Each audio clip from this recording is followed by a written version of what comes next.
মহান রব্বুল আলামিনের শাহী দরবারে শুরুতে আমি হাজারো লাখো অনন্ত অযুত কোটি শুকরগুজারি করছি যে মহান মালিকের অনন্ত অফুরন্ত অবারিত দয়া রহমত মেহেরবানিকে পুঁজি করে সম্বল করে আজকে আমরা ঐতিহ্যবাহী এই সবিলপুর জামে মসজিদে সীমিত সময়ের জন্য হলেও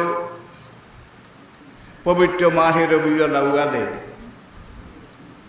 নবীজির দুনিয়াতে আগমন এবং প্রস্থান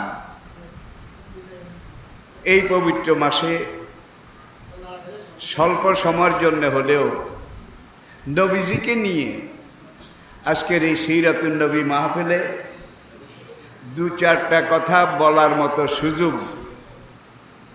তৌফিক সৌভাগ্য যিনি আমাদেরকে দান করেছেন তার দরবারে আবারও আমি হাজারো লাখো অনন্ত অযুত কোটি শুকরগুজারি করছি।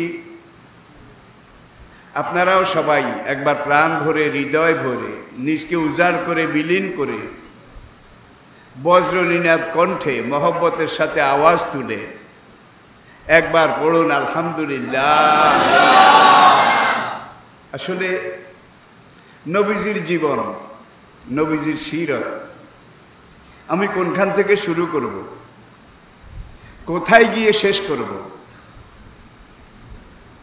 গত ১৫০০ বছর পর্যন্ত নবীজির জীবন চরিত, নবীজির সিরত এটা শুধু বাংলাদেশে বাংলা ভাষায় আলোচনা পর্যালোচনা পর্যবেক্ষণ এটা হচ্ছে না, বরং দুনিয়ার সব দেশে আলোচনা হচ্ছে নাকি হচ্ছে না?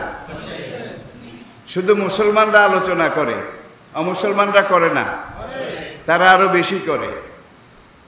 কোরআনকে নিয়ে আজকে আমরা ঘুমিয়ে আসি, কিন্তু পশ্চিমী জগৎ তারা এখনো কোরআনকে নিয়ে, নবীজিকে নিয়ে, নবীজির প্রত্যেকটা সুন্নাহ, নবীজির প্রত্যেকটা আদর্শ এগুলোকে নিয়ে এখনো তারা গবেষণা করে।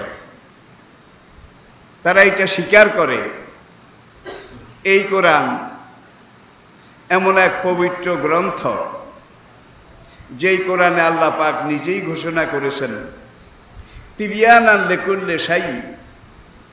এই কোরআন এমন কোরআন যেই পবিত্র কোরআনে কিয়ামত পর্যন্ত মানুষের জীবনের জন্য প্রয়োজন দরকারি কোনো কথা আমি আল্লাহ বলার বাকি রাখিনি। আরেক আয়াতে আল্লাহ পাক বলছেন মা ফাররাতনা ফিল কিতাবে মিন শাই। এই কোরআন এমন কোরআন যেই কোরআনে মানুষের জন্ম থেকে শুরু করে মৃত্যু পর্যন্ত একজন মানুষের ব্যক্তি জীবন, বিয়ে শাদী করার পরে দাম্পত্য জীবন, পরবর্তীতে পারিবারিক জীবন, সামাজিক জীবন, রাষ্ট্রীয় জীবন, আন্তর্জাতিক জীবন, ইহলৌকিক জীবন এবং পারলৌকিক জীবন, কোনো ব্যাপারে কোনো কথাই কোরআনে পাকে আল্লাহ পাক বলার বাকি রাখেননি। এটাই কোরআনে পাকের বৈশিষ্ট্য। দেখুন বিসমিল্লাহির রহমানির রহিম, এটা পবিত্র কোরআনের প্রথম আয়াত নাকি? নাকি এটা শুধু বিসমিল্লাহ? সূরা নামলে দেখুন ইন্নাহু মিন সুলাইমানা ওয়া ইন্নাহু বিসমিল্লাহির রহমানির রহিম। তাহলে এটা কোরআনের শুরুতে শুধু বিসমিল্লাহ নয়, এটা কোরআনের মাঝখানের একটা আয়াত। তাহলে কোরআনের শুরুতে প্রথম আয়াত বিসমিল্লাহির রহমানির রহিম, আর পবিত্র কোরআনের শেষ আয়াত মিনাল জিন্নাতে ওয়ান নাস। প্রথম আয়াত বিসমিল্লাহির রহমানির রহিম, বিসমিল্লাহর প্রথম অক্ষর বা, আর মিনাল জিন্নাতে ওয়ান নাস কোরআনের শেষ অক্ষর সিন। তাহলে কোরআনের প্রথম অক্ষর বা, শেষ অক্ষর সিন, এই দুইটা মিলান, লাগান, একত্র করেন, কি হয়? বাস অর্থ কি? শেষ, কমপ্লিট, আর দরকার নেই, কাফি, পরিপূর্ণ, এনাফ। মানুষের জীবনের জন্য যত কিছু, যা কিছু দরকার, এই বা আর সিনের মাঝখানে আমি আল্লাহ তোমাদের জন্য দিয়ে দিয়েছি। নূহ আলাইহিস সালাতু ওয়াস সালাম, তিনি প্রথম মানুষ, প্রথম নবী। আদম আলাইহিস সালাতু ওয়াস সালামের 10ম প্রজন্ম, 10th জেনারেশন। আদম আলাইহিস সালাম থেকে নূহ পর্যন্ত মানুষের 10টা সিঁড়ি। আমি কি বুঝাতে পেরেছি? সিঁড়ি, ধাপ। তো আদম আলাইহিস সালাম থেকে নূহ আলাইহিস সালাম পর্যন্ত এই 10 ধাপ, 10 সিঁড়ি, 10 জেনারেশন। এই সময় দিন ছিল সীমিত, সীমাবদ্ধ, অল্প কিছু। নূহ আলাইহিস সালাতু ওয়াস সালাম, যাকে বলা হয় আদমে সানি, দ্বিতীয় আদম। নূহ আলাইহিস সালাতু ওয়াস সালাম, তিনি ছিলেন এই মানব ইতিহাসে সর্বপ্রথম নবী এবং রাসূল। আদম ছিলেন নবী, আদম থেকে নূহের আগ পর্যন্ত সবাই ছিলেন নবী। নবী বলা হয় কাকে? যাকে আল্লাহ একটা নির্দেশ দিয়ে বলেছেন, তুমি ওই এলাকায় যাও, সেখানে গিয়ে আমার বান্দাদেরকে দিন শিখাও, দিনের কথা বলো। সঙ্গে কোনো কিতাব, কোনো গ্রন্থ কিচ্ছু দেন নাই, শুধু অর্ডার, অর্ডার ইজ অর্ডার, তুমি ওই এলাকায় যাও, এগুলা করো। রেসালা, কেতাব, কোনো সার্কুলার, কোনো লিখিত বাণী, আর সামনের জন্য কোনো ওহী, পথ নির্দেশনা, এগুলোও দেননি। শুধু একটা নির্দেশ, ওই এলাকায় যাও। তাহলে আদম থেকে নূহের আগ পর্যন্ত সকল নবী ছিলেন শুধু নবী। নাবাউন শব্দ থেকে নবী। কোরআন হাকিমের 30 পারার প্রথম সূরাটা সূরায়ে নাবা। নাবাউন আরবি শব্দ, এর বাংলা হলো সংবাদ, বার্তা। ইংরেজিতে মেসেজ, মেসেজ, আর ফার্সিতে, উর্দুতে, আরবিতে খবর, খবর। নাবা মানে খবর। তাহলে আদম থেকে নূহের আগ পর্যন্ত যত আম্বিয়া কেরাম, তারা মেসেজ নিয়ে এসেছেন, আল্লাহর একটা নির্দেশ, এইভাবে করো। আর নূহ আলাইহিস সালাতু ওয়াস সালাম, তিনি একদিকে নবী, আর একদিকে প্রথম কিতাব গ্রন্থধারী রাসূল, যাকে আল্লাহ নবুয়ত দিয়েছেন, নির্দেশ। নবুয়তটা নির্দেশ, আর রিসালাটা হলো লিখিত গ্রন্থ, ওহী, যে এই নির্দেশের ভিতরে, এই নির্দেশের আলোকে তুমি জমিনের ওই অংশে আমার এই নির্দেশগুলো পালন করার জন্যে মানুষদেরকে বলো, মানুষদেরকে শিক্ষা দাও।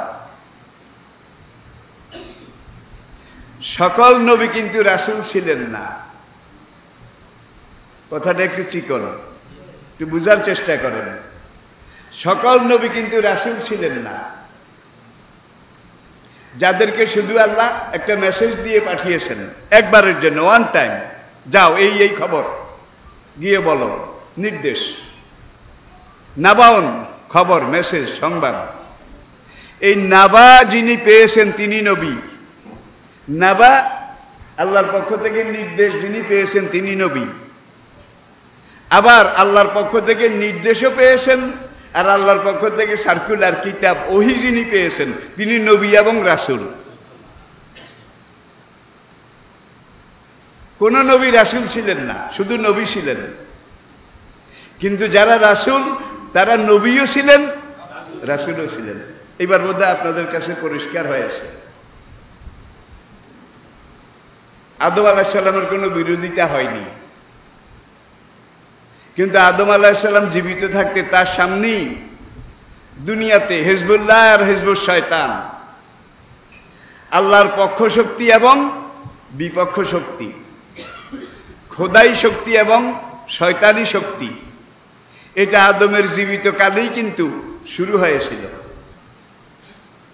আপনারা জানেন আদমের 2 সন্তান, অনেক সন্তান ছিল, অনেক ছেলে মেয়ে ছিল, তার মধ্যে 2 জন আল্লাহর এই জমিনের উপরে প্রথম মার্ডারের ঘটনা, হত্যার ঘটনা, হাবিল এবং জানেন আপনারা কাবিল, তার একটা ব্যক্তি স্বার্থ, এটা হাসিল করার জন্যে আপন ভাই কাবিল তাকে মার্ডার করেছিল, হত্যা করেছিল, যার জন্য হাদিস শরীফে আমাদের নবীজি ইরশাদ করেছেন, কিয়ামত পর্যন্ত আল্লাহর এই জমিনে যত দেশে, যত জনপদে যত হত্যা হবে, যত খুন হবে, খুনি যেই পরিমাণ গুনাহ তার আমলনামায় যাবে, সেই পরিমাণ গুনাহ কাবিলের আমলনামায় লেখা হবে। এটা এই জন্য হবে, আল্লাহর এই জমিনের উপর প্রথম এই ঘটনা করেছে কে? কাবিল। আদম আলাইহিস সালাম তাওহীদ, রিসালাত, আখিরাতের দাওয়াত দিয়েছিলেন। সন্তানরা কেউ গ্রহণ করেছে, কেউ হাবিলেরা গ্রহণ করেছে, কাবিলেরা গ্রহণ করেনি। তবে তারা আদম আলাইহিস সালামের বিরোধিতা করেনি, তারা পরস্পর বলা বলি করে নিয়েছে যে বুড়ো যা বলে তোমরা যদি পারো বুড়ার কথা মেনে চলো, আর তোমরা যারা মানো না, মানছো না, মানবে না, খবরদার বুড়ারে কিছু কইও না। আমাদের সবাই মুরব্বী, তাহলে বুঝে গেল জাহেলেরও মুরব্বিয়ানা একটা অনুভূতি, ফিলিংস, এটা জাহেলেরও আছে। কিন্তু এই যুগে মানুষ এমন জাহেল হয়েছে, আদমের ওই কাবিলের বৈশিষ্ট্যটা, মুরব্বীকে অন্তত মেনে নেওয়া, এই জিনিসটাকেও আজকে আমরা ভুলে গেছি, হারিয়ে ফেলেছি। বাবা বুড়া হয়েছে, ছেলে বউর সাথে, নিজের স্ত্রীর সাথে পরামর্শ করে বুড়ো বাবাকে নিয়ে সরকারি আশ্রয় কেন্দ্রে রেখে চলে আসে। খাল পাড়ে বাঁশমুড়া, বাঁশের ঝাড়, সেখানে গিয়ে বুড়ি মাকে বাঁশ ঝাড়ে ফেলে রেখে চলে আসে। বাস স্টেশনে বুড়ো বাবা বুড়ি মাকে সেখানে ফেলে ছেলে চলে আসে। এমন ঘটনা আসে না নাই? যে কয়টা ঘটনা আমি উল্লেখ করলাম, প্রত্যেকটা ঘটনা কিন্তু বাংলাদেশে চলছে। কিন্তু আল্লাহর পরে যিনি আপনার কাছে সবচেয়ে বড়, তিনি আপনার মা। আল্লাহর পরে, সৃষ্টিকর্তার পরে আপনি যাকে বেশি জানবেন, বেশি মানবেন, যার ইতাআত আনুগত্য সবচেয়ে বেশি করবেন, তিনি আপনার মা। মায়ের পরে আপনার উপরে ফরজ, আমার উপরে, আমাদের উপরে ফরজ। মায়ের পরে যার হক সবচেয়ে বেশি, যার আনুগত্য করা সবচেয়ে বেশি প্রয়োজন, তিনি আপনার বাবা। আনিশকুরুলি ওয়ালে ওয়ালিদাইক, সূরা লুকমান। পরিষ্কার আল্লাহ পাক বলেছেন, প্রথমে আমি আল্লাহর শুকরগুজারি করো, তারপরে তোমার মায়ের, তারপরে তোমার বাবার। এক সাহাবী এসে আরজ করলেন, ইয়া রাসূলুল্লাহ, আমি কার খেদমত করব? নবীজি বললেন, তোমার মায়ের। সাহাবী আবার জিজ্ঞেস করলেন, তারপরে কার? এবারে নবীজি বললেন, তোমার মায়ের। সাহাবী আবার জিজ্ঞেস করলেন, তারপরে কার? নবীজি এই তৃতীয়বার এবারে বললেন, তোমার মায়ের। সাহাবী আবার জিজ্ঞেস করলেন, তারপরে কার? নবীজি বললেন, তারপরে তোমার বাবার। তাহলে বাবার অধিকার যেদুর ইসলাম দিয়েছে, মায়ের অধিকার সন্তানদের জন্য তার 3 গুণ, নাকি 3 গুণ। আরেক হাদিসে নবীজি বলেছেন, তোমার মা বাবা তোমার উপরে যদি রাজি খুশি থাকে, তাহলে তোমার জান্নাত কনফার্ম, নিশ্চিত। আর মা বাবা যদি তোমার উপরে অসন্তুষ্ট থেকে থাকে, এই অবস্থায় তোমার মরণ হয়, তুমি একাধারে 70 বছর যদি সেজদায় পড়ে থাকো, একাধারে 70 বছর যদি রোজা রাখো, ইফতার না করো, তাহলেও জান্নাত তোমার জন্য হারাম হয়ে যাবে। তাহলে মা বাবা এই দুইজন আপনার আমাদের মানুষের বেহেশতের টিকিট, বেহেশতের রিজার্ভেশন। সুতরাং জান্নাতে যেতে হলে মায়ের দোয়া, বাবার দোয়া এটা লাগবে। কিন্তু আজকাল সন্তানরা এগুলো ভুলে গেছে। আমি তাদের দোষ পুরোপুরি দেই না, বাবা মায়েরও দোষ আছে। সন্তানদেরকে জন্মের পর থেকে যা কিছু যেভাবে শিখানো দরকার, এই যুগের বাবা মায়েরা বোধহয় তা সেইভাবে শিখায় নাকি? খুব কম, খুব কম। পশ্চিমী দুনিয়ায় যত দেশে আমি পাশ্চাত্য দেশে গিয়েছি, সেখানে দেখেছি যে একটা শহর, একটা কমিউনিটি, সেখানে 3 জন মুসলমান পুরো একটা শহর এলাকা, একটা কমিউনিটিতে, মনে করেন একটা ইউনিয়নে, কমিউনিটি ওদের হলো ইউনিয়নের মতো। এখানে হয়তো 3 জন মুসলমান আছে, 3 জনের একজন বাংলাদেশি, বাংলাভাষী, আরেকজন দক্ষিণ ভারতের কেরালা, দক্ষিণ ভারতের কেরালা, সেও মুসলমান, আরেকজন অস্ট্রেলিয়ার কলম্বো এলাকার, সেও মুসলমান। তাহলে একজন বাংলাদেশি, আরেকজন ভারতের কেরালা, আরেকজন অস্ট্রেলিয়ার অথবা শ্রীলঙ্কার, 3 জন মুসলমান ওই কমিউনিটিতে আছে। পশ্চিমী দুনিয়ায় মানুষ আয় রোজগার ভালো করে, এতে কোনো সন্দেহ নাই।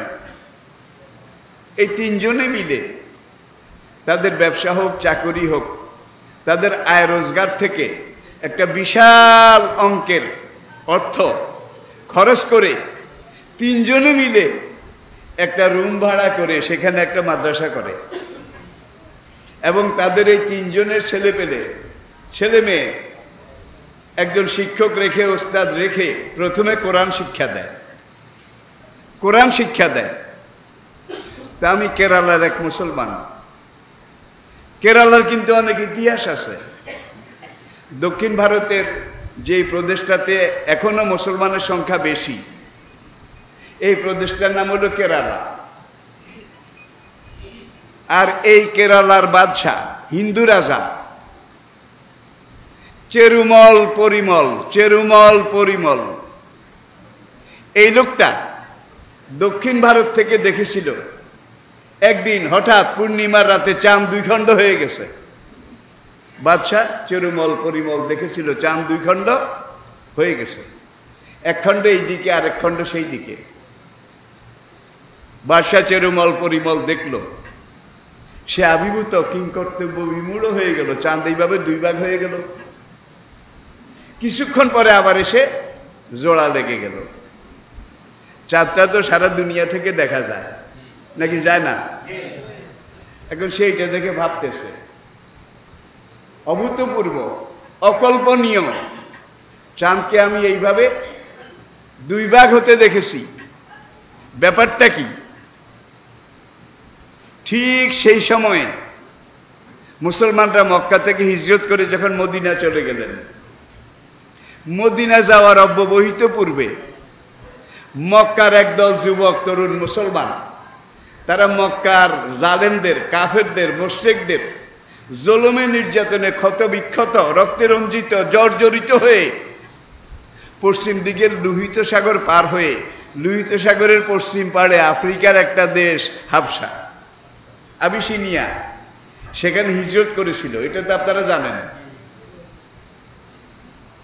আর এই হিজরতের যেই গ্রুপটা প্রথম আবিসিনিয়া গিয়েছিলেন, সেই গ্রুপের, সেই দলের, সেই জামাতের আমির ছিলেন রাসূল পাক সাল্লাল্লাহু আলাইহি ওয়াসাল্লামের আপন চাচাতো ভাই হযরত জাফর ইবনে আবু তালেব রাদিয়াল্লাহু তাআলা আনহু। তাদের কি অপরাধ ছিল? মক্কাতে যারা ইসলাম গ্রহণ করেছে, ইসলাম মেনেছে, ইসলামের পথে চলেছে, ইসলামের কথা বলেছে, না এসে বেশি কিছু, এটুকিত। কিন্তু তাদেরকে মক্কা জায়গা দেয়নি, স্থান দেয়নি। শুধু স্থান দেয়নি, জায়গা দেয়নি, এইটা না, বরং তাদেরকে মেরে মেরে এত নির্যাতন করেছে, সাহাবায়ে কেরামের অনেকের শরীরে চামড়া ছিল না। বেলালের শরীরে, আম্মার ইবনে ইয়াসির রাদিয়াল্লাহু তাআলা আনহুর শরীরে, সোহাইব রাদিয়াল্লাহু তাআলা আনহুর শরীরে চামড়া তো অনেক জায়গায় ছিল না, অনেক জায়গায় বড় বড় গর্ত ছিল, গোশতও ছিল না, বাইরে থেকে হাড্ডি দেখা যেত। ওই যে একবার আগুনে শোয়ায় জ্বলন্ত কয়লার উপরে, বুকের উপরে পিঠের উপরে পাথর চাপা দেয়, এই আগুনে জ্বলতে জ্বলতে প্রথমে চামড়া, তারপরে গোশত, তারপরে পুড়তে পুড়তে হাড্ডিতে গিয়ে লেগেছে। তাদের শরীরে এত বড় বড় গর্ত ছিল। মদিনার জীবনে দেখা গিয়েছিল তাদের ছোট ছোট বাচ্চারা, নাতি নাতকুর, তারা ওই নানা বা দাদা, বেলাল যখন বুড়ো হয়ে গেছে, সোহাইব বুড়া হয়ে গেছে, তাদের এই গর্তের মধ্যে আঙ্গুল দিয়ে খেলা করত, আঙ্গুল ঢুকাইয়া দিত। সেখানে হযরত সাদ ইবনে আবু ওয়াক্কাস রাদিয়াল্লাহু তাআলা আনহু, নামটা আপনি শুনেছেন? মদিনার জীবনে ইসলামের যেই কয়জন চিরবিজয়ী সিপাহসালার সেনা কমান্ডার, সেনাপতি ছিলেন সাদ ইবনে আবু ওয়াক্কাস, তাদের মধ্যে অন্যতম। এই সাদ ইবনে আবু ওয়াক্কাস রাদিয়াল্লাহু তাআলা আনহু তার কয়েকজন সঙ্গী নিয়ে কেরালা এখানে আসলেন। কেরালা দক্ষিণ ভারতের।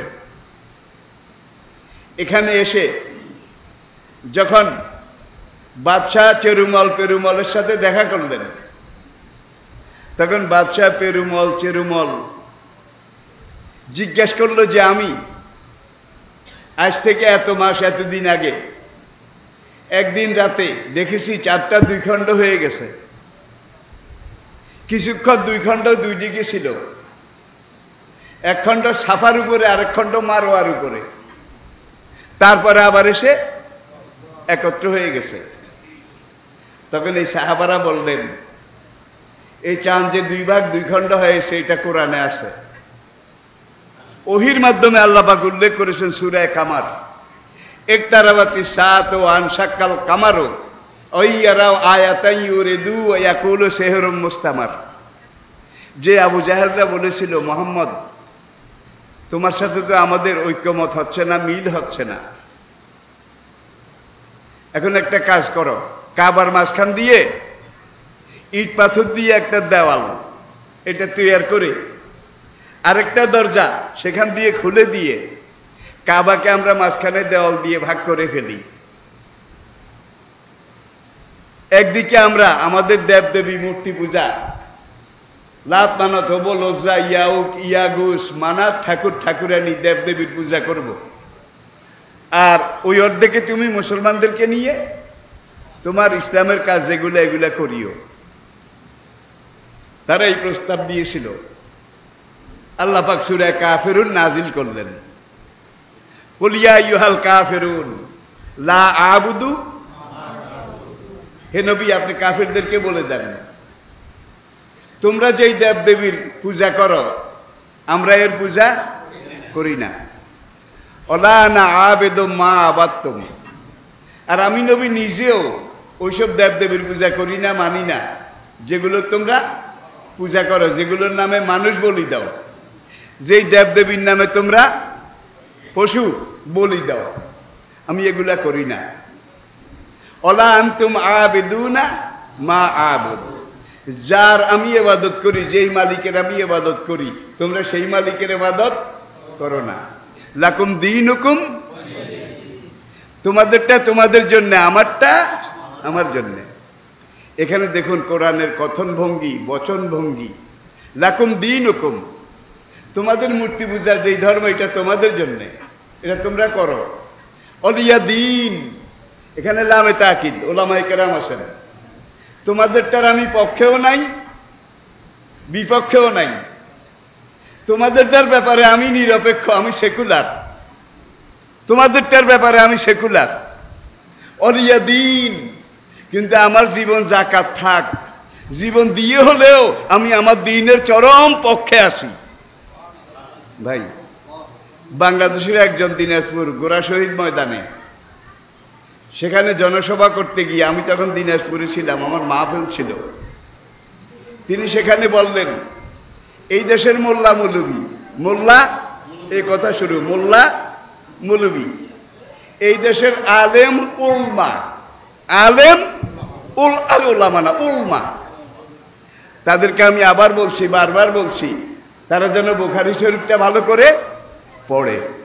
বুখারী শরীফে আল্লাহ সেকুলারিজম, ধর্মনিরপেক্ষতার কথা বলেছে। বুখারী শরীফে আল্লাহ বলেছে লাকুম দীনুকুম ওয়ালিয়া দীন। বুখারী শরীফে কইছে কেন লাকুম দীনুকুম ওয়ালিয়া দীন? বুখারী শরীফে গল্লি ঠারে তো নাই। পরবর্তীতে আবার তিনি বললেন এই দেশের আলেম উলমা তাদেরকে আমি আবার অনুরোধ করব তারা যেন বুখারী শরীফ একটু ভালো করে পড়ে। বুখারী শরীফের আরেক জায়গায় আল্লাহ বলেছেন লা ইকরাহা, ভাই লা ইকরাহা ফিদ্দিন বুখারী শরীফে কেন?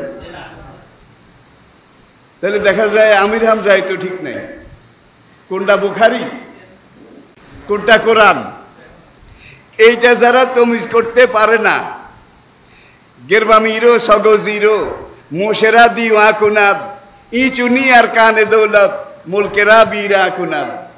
কোনো পুরানো আলেম থাকলে বুঝে গেছেন। আমি এই মুহূর্তে এটা তর্জমা করতে অপারগ অক্ষম।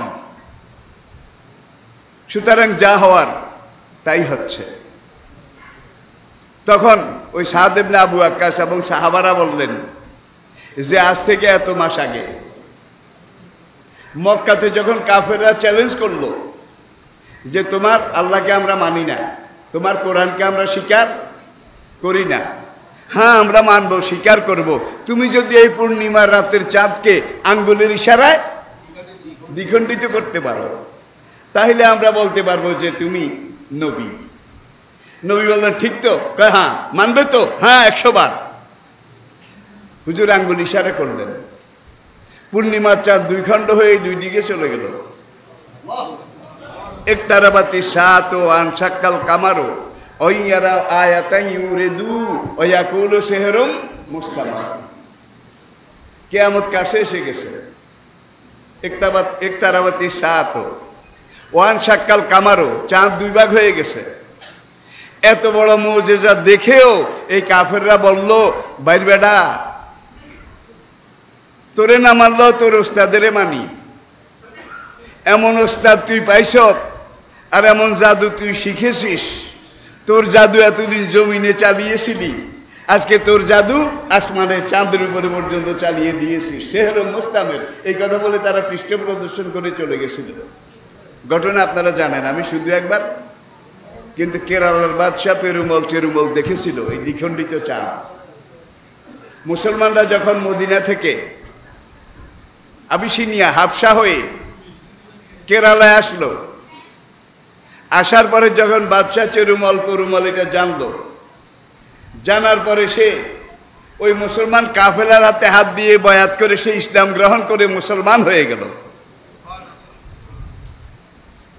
যার জন্য দক্ষিণ ভারতে, আরব সাগরের পাড়ে দক্ষিণ ভারতের পশ্চিম এলাকায় কেরালার রাজ্য, সেখানে মুসলিমের সংখ্যা এখনো তুলনামূলকভাবে অন্যান্য প্রদেশের চাইতে পশ্চিমবঙ্গের পরে পুরো বিশাল ভারতে মুসলমানের সংখ্যা কেরালাতে বেশি। তো ওই যে 3 জন মুসলমান, আমি লন্ডন শহরের কথা বলছি, তারা এইভাবে একটা মাদ্রাসা এটা করে একজন হুজুর রেখেছে। আর সেই দেশে একটা রুম ভাড়া নিতে অনেক পয়সা লাগে, অনেক। তাই আমি বললাম আপনারা 3 জনে মিলে মাদ্রাসা করেছেন, এটাকে উঠাবেন কবে, কি করবেন আপনারা? হুজুর আমরা জীবিকার সন্ধানে বিদেশে এসেছি, কিন্তু আমাদের ঘরে যে ছেলে মেয়েগুলো আছে এগুলোকে যদি তাদের জীবনের শুরুতে তাদের কলবে তাদের জেহেনে পবিত্র কোরআন ঢুকাই দিতে না পারি তাহলে আগামী দিনে ওরা হারিয়ে যাবে, ওরা কোরআনের জগতে থাকবে না, ওরা সেকুলার অন্য জগতে চলে যাবে। যার জন্য আমরা মনে করি যে আমাদের খাওয়া দাওয়ার চাইতেও আমাদের পরবর্তী জীবনের জন্য এই সন্তান সন্ততি তাদেরকে কোরআন শেখানো এটা সবচেয়ে বড় ইনভেস্টমেন্ট। কত লোক বিশাল ব্যবসা করে, বহির্রাষ্ট্রে ব্যবসা করে, চাকরি করে, কাড়ি কাড়ি টাকা পয়সা রোজগার করে।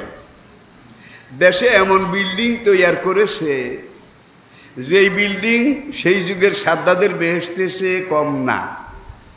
এমন বিল্ডিং আমাদের দেশে বোধহয় নাই, বহুত আছে আজকাল, বহুত আছে, ঠিক কিনা বলেন? কিন্তু এত বড় বিল্ডিং, রাতে বিল্ডিং এর সামনে দিয়ে গেলে কত লাকসাম, কত বাতি, কত রকমের কি নয়নাভিরাম দৃশ্য। ছেলে তিনটা আছে, একটা পাগল, আর একটা ছাগল, আর একটা কবরে মুতে। একটা পাগল, আরেকটা ছাগল, আরেকটা কবরে মুতে। এই ধরনের অবস্থা আছে না নাই? আছে না নাই?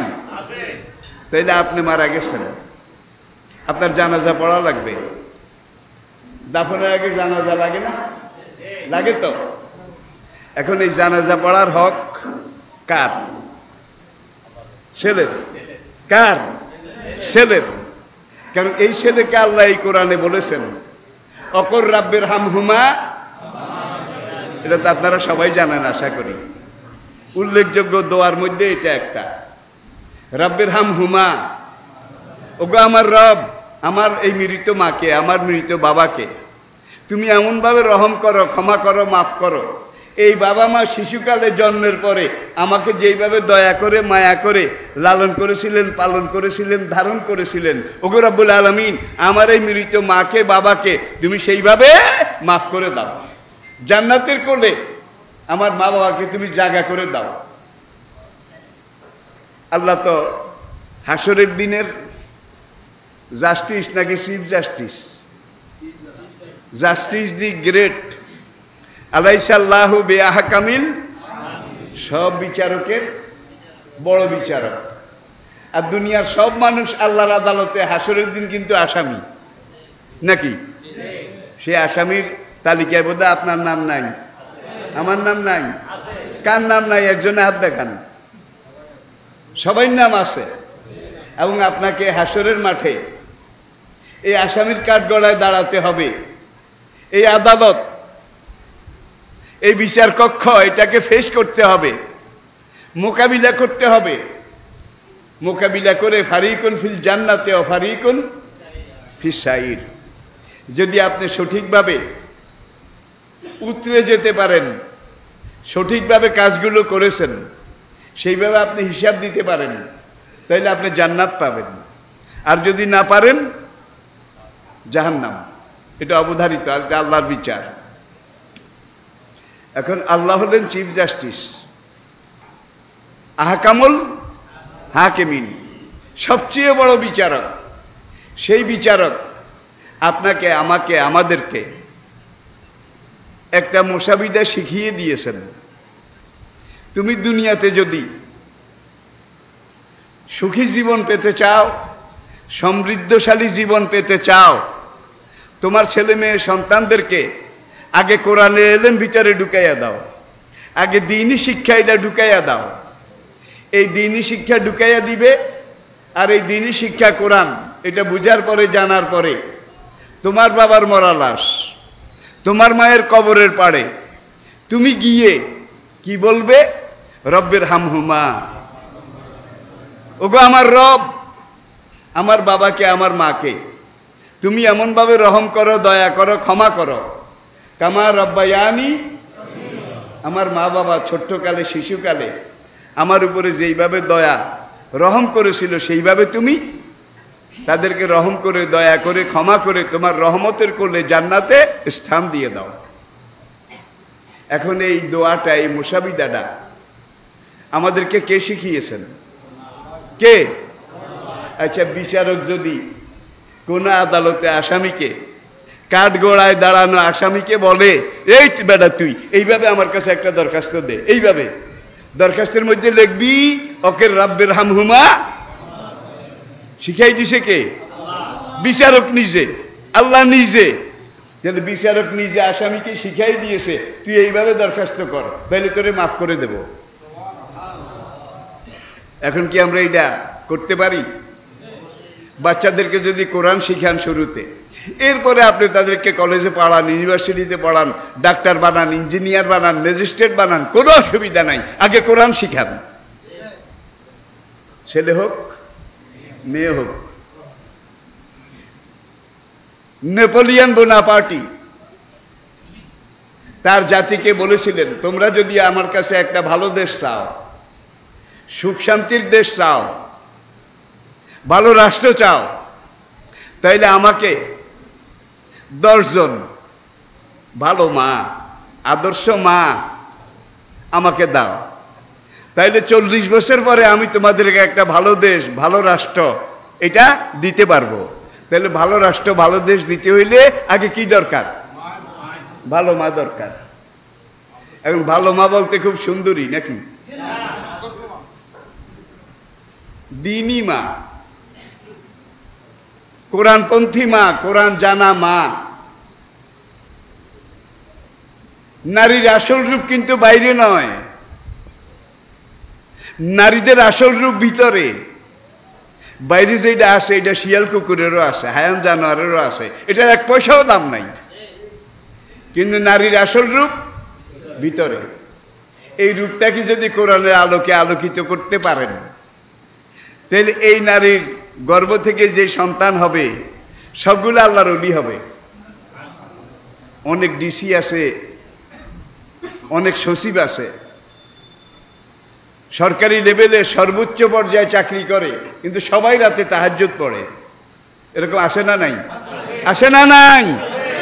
আসে তো, সংখ্যায় একেবারে কম না। ভাই, আমার কাছে সারা দুনিয়া থেকে ফোন আসে, সারা পৃথিবী থেকে। বাংলাদেশে যতগুলো সেক্টর আছে, প্রত্যেকটা সেক্টরের অনেক বড় বড় পদের উল্লেখযোগ্য ব্যক্তিরা আমাকে ফোন করে, হুজুর আমার পরিচয়, আমি অমুক। আমি সবসময় আপনার জুমার খুতবা, নেটে আপনার বক্তব্যগুলো শুনি। আমার এই ব্যাপারে আপনি আমাকে একটু পরামর্শ দেন। এখন ওই যে বলছিলাম 3 জন লোক মিলেও একটা মাদ্রাসা করেছে,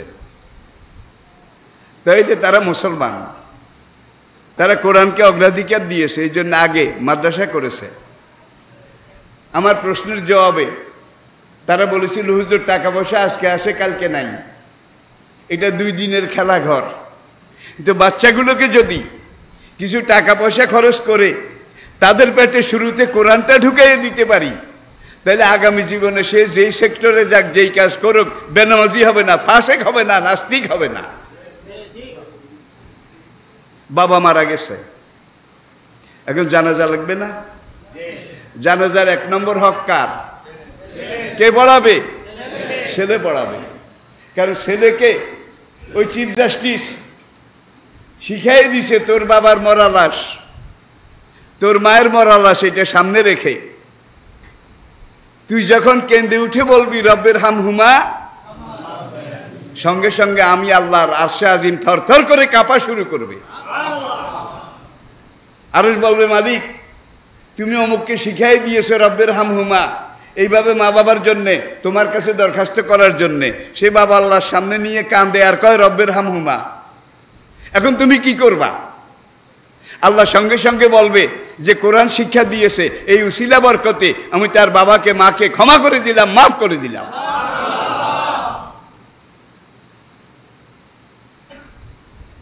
জায়গা জমি বিক্রি করে আমরা সন্তানদেরকে লেখাপড়া শিখাই নাকি?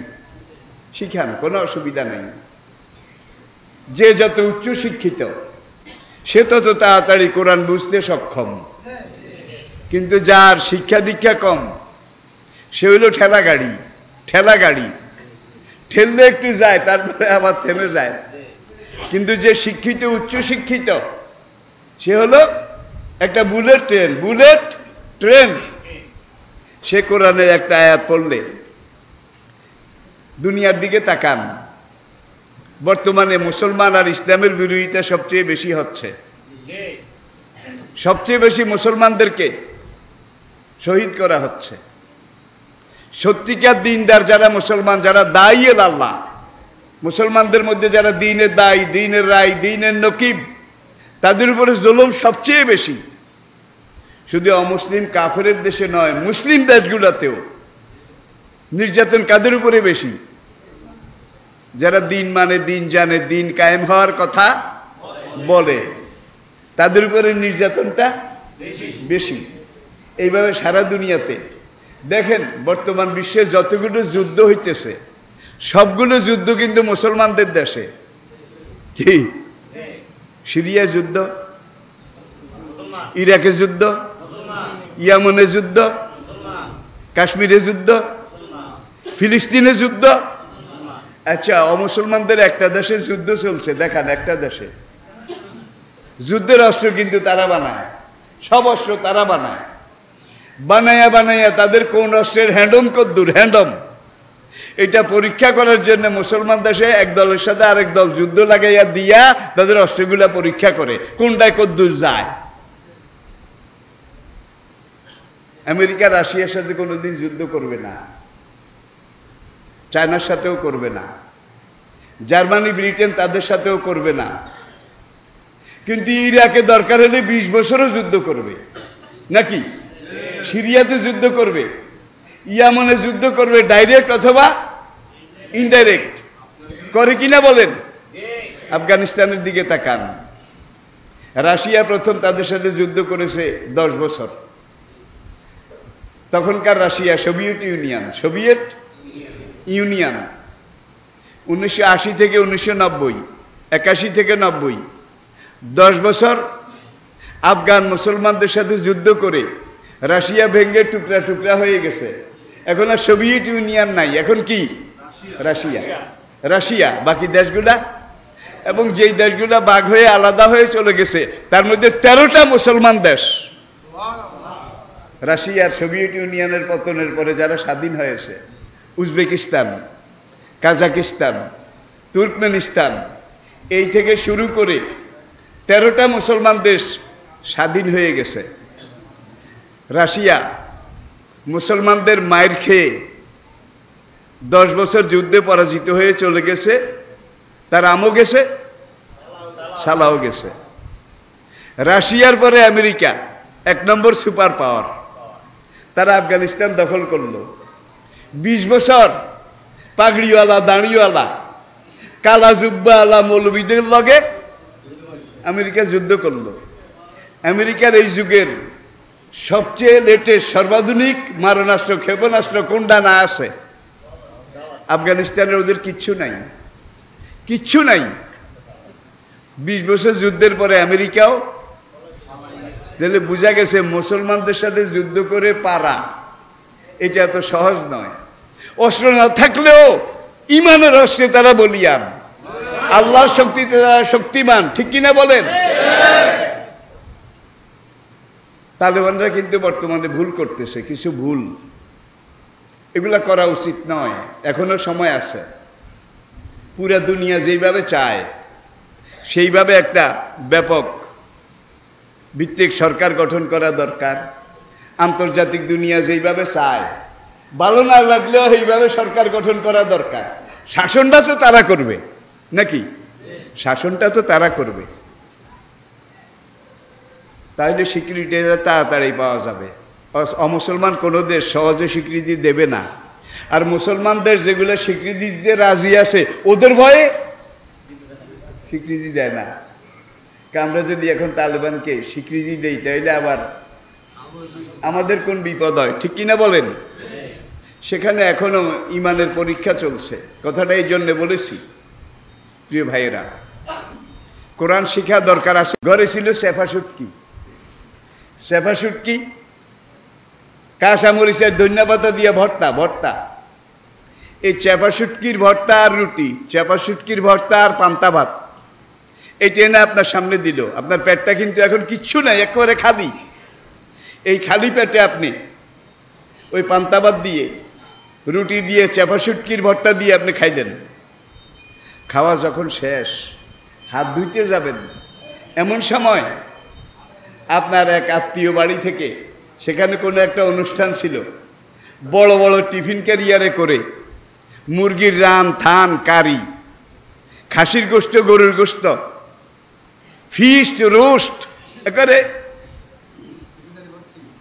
টিফিন ক্যারিয়ার ভর্তি। আপনি কিন্তু আগে চাপা শুটকি দিয়ে পান্তা ভাত খেয়েছেন, এবার আপনার বিবি টিফিন ক্যারিয়ার খোলে, দাও এক টুকরা, দাও এক টুকরা, এখান থেকে এক টুকরা। খাইতে খাইতে ফিডিংয়ের উপরে ওভার ফিডিং একবার এই পর্যন্ত পুরা টাঙ্কি, ফালাউলা ইজা বালাগাতিল এই পর্যন্ত বোঝাই। সারাদিন আপনার ঢেক উঠবে কোনটার? ঢেক কোনটার? কে শুটকিতে একবারে নিচে, আর শুটকির উপরে এত কোরমা পোলাও, এত বিরিয়ানি, এত কারি, এত রেজালা, এত ফিস্ট, এত রোস্ট শুটকির উপরে লোড করলেন, কিন্তু একটারও ঢেক উঠে না। ঢেক উঠে কোনটার? কারণ আপনার পেটটা একবারে খালি ছিল, কিচ্ছু ছিল না, কোনো খাদ্য ছিল না। এই খালি পেটে যখন আপনি চেপার ভর্তা দিলেন, এই চেপার ভর্তাটা আপনার পেট এমনভাবে গ্রহণ করলো, এটা সাইকোলজি, চিকিৎসা বিজ্ঞান এটা স্বীকার করে, এমনভাবে আপনার পেট এটারে কবুল করলো, গ্রহণ করলো। কুরমা পালাও এগুলো উপর দিয়ে আসে, পেট এটারে জিজ্ঞাসাও করে না, খাইছত তোর ট্যাঙ্কে তুই লোড করছ, কিন্তু আসল লোড আসল জিনিস দিয়া। আসল জিনিস কি? ক্ষুধার সময় চেপা শুটকি, সারাদিন চেপার ঢেক উঠবে, ঠিক কি না? আপনার বাচ্চা যেগুলো এখনো ছোট, মুরু সিবিয়ানাকুম বিসসালাতি ইযা বালাগু সাবআ, তাদের বয়স যখন 7 বছর হয়ে যায়, আগে কোরআন শিখাও, আগে দিন শিখাও, নামাজ শিখাও। এখন আপনি তাদেরকে আগে কোরআন শিখান। আমাদের ছোট্টকালে আমরা দেখেছি প্রত্যেক বাড়িতে কাছারি ছিল একজন, হুজুর তালবে আলিম ছিল, ঠিক কিনা বলেন? এখন কাছারিয়ে নাই, তালবে আলিম থাকবে কোথায়? ঠিক কিনা বলেন? এরপরে প্রত্যেকটা গ্রামে মহল্লায় ফুরকানিয়া মাদ্রাসা ছিল, হুজুরে ঢুলে ঢুলে পড়াইতেন, আর ছেলেরা মেয়েরা একদিকে বসে তারাও ঢুলে ঢুলে পড়তো। সকালে কোনো বাড়ির দরজা দিয়ে যাওয়ার সময় দেখবেন বাড়ির বুড়িয়া, এক চোখ কানা, একটা থুরথুরে বুড়ে, চশমা একটা পুরান দাদার কাল্লা, চশমার ঠ্যাং একটা ভেঙে গেছে, এটারে সুতা দিয়ে বাঁধছে, আর এক ঠ্যাং ঠিক আছে। এই চশমা চোখে দিয়ে বুড়িয়ায় কোরআন শরীফ পড়ে, ছিল না বোধ হয়? এরপরে সকাল 7টা-8টায় যদি গ্রামের রাস্তা দিয়ে বাইর হইতেন, এখানে এক দঙ্গল, এখানে এক ঝাঁক, ওই যে বাঁশের তৈরি রিয়াল বানাইতো, বাঁশের তৈরি, বুড়িয়ারা কইতে পারবে, বাঁশের তৈরি এই রিয়াল, কায়দা, আমপারা, সেপারা, এগুলো এটার বগলের তলে নিয়ে নামাজে চিনি একটা মাথার দিয়ে রাস্তায় রাস্তায় যেদিকে যাবেন বাচ্চারা কোরআন শিখতে গেছে এখন ঘরে যায়, কোরআন শিখতে গেছে এখন ঘরে যায়। আছে? আছে কিছু? কিচ্ছু নাই। এই অবস্থা চলতে পারে না। আমাদের ঈমান যত দুর্বল হচ্ছে, আমাদের খাদ্য তত দুর্বল হচ্ছে। আমরা ঈমানের জগৎ, কোরআনের জগৎ থেকে যত দূরে সরছি, আল্লাহর নিয়ামতের স্বাদ, ঘ্রাণ, এটা তত আমাদের থেকে দূরে সরে গেছে, ঠিক কি না? পদ্মার ইলিশের সেই ঘ্রাণ আসে বোধ হয়? পদ্মার ইলিশ বাদ দেন, দাম বেশি, সবাই কিনতে পারে না। আগের মুগ ডাইলের ঘ্রাণ, শিমের বিচির ঘ্রাণ, যেই জিনিস এমন একটা ঘ্রাণ ছিল, স্বাদ ছিল, মজা ছিল, এগুলোর মধ্যে ফিটনেস ছিল, ভিটামিন ছিল, এখন কিচ্ছু নাই, সব হাইব্রিড, সব হাইব্রিড। তরকারি খাইলেও লাভ হয় না, কারণ আগের সেই ফিটনেস, যার জন্য আজকালকের বাচ্চা এগুলো হাইব্রিড। এগুলারে ঠেললে কদ্দূর যায়, আবার দাঁড়িয়ে থাকে, আবার ধাক্কা দিলে কদ্দূর যায়। কিন্তু আমরা যখন শিশু ছিলাম, আপনারা যখন শিশু ছিলেন, হাইব্রিড ছিলেন নাকি? এখন খানাও হাইব্রিড, ছেলে পেলেও হাইব্রিড। আর দেশি মুরগা একটা দেখেন, পুরা বাড়ি দৌড়াইয়া মুরগাইটারে ধরেন, ধরেন পারবেন না, কিন্তু ফার্মের মুরগা, আজকালের ছেলে পেলে বাচ্চারা ঠিক ফার্মের মোরগ হয়ে গেছে। তাদের শক্তির মতো শক্তি বলতে যেটা কিছুই নেই, সব হারিয়ে গেছে। এবারে আসেন শেষ কথা, আপনাদের বোধহয় অসুবিধা হচ্ছে। এশার আজান কয়টায়?